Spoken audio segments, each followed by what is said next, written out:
masterfully planned and executed. During the Civil War, the Constitutional Republic abandoned Congress, which forced President Lincoln to issue martial law. At this time, the Republic was taken over by foreign insurgents who replaced it with the United States of America, Inc., in all caps, in 1871. A corporation that had the same name, the United States.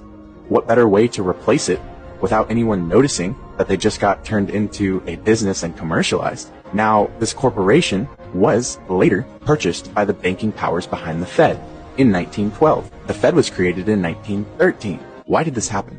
Well, the US was bankrupt when we sold the United States to foreign banking cartels, if you will. Salvage liens were placed on every asset.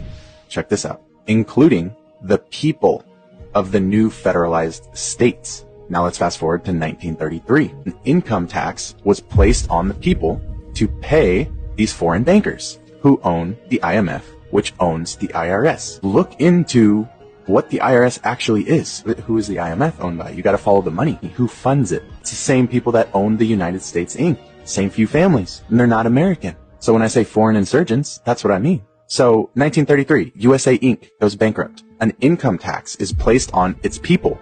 In other words, you and I were turned into property. Look it up. We were turned into cattle, and we were collateralized in order to turn us, humans, flesh and blood, into a means of paying off a massive debt.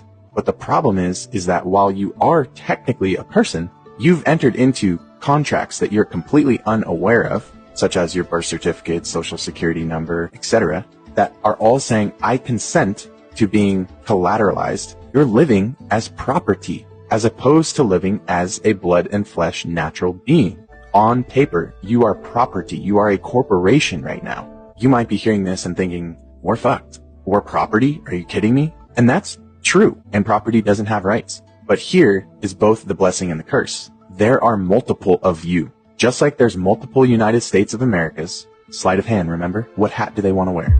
There are multiple of you. The insane irony in all of this is the fact that they are actually now liable for all of your alleged obligations, aka debts. That's what a debt means.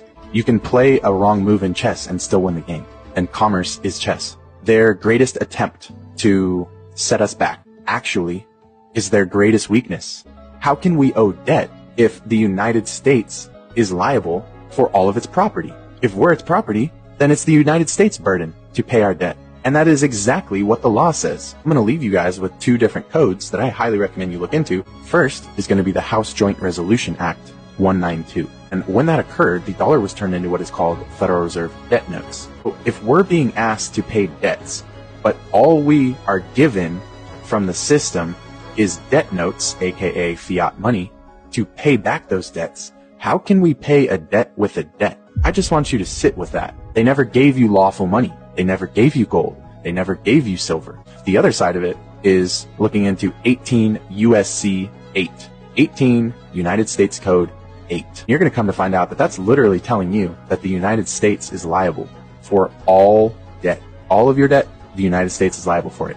How can you pay a debt with debt notes? Don't let that go over your head.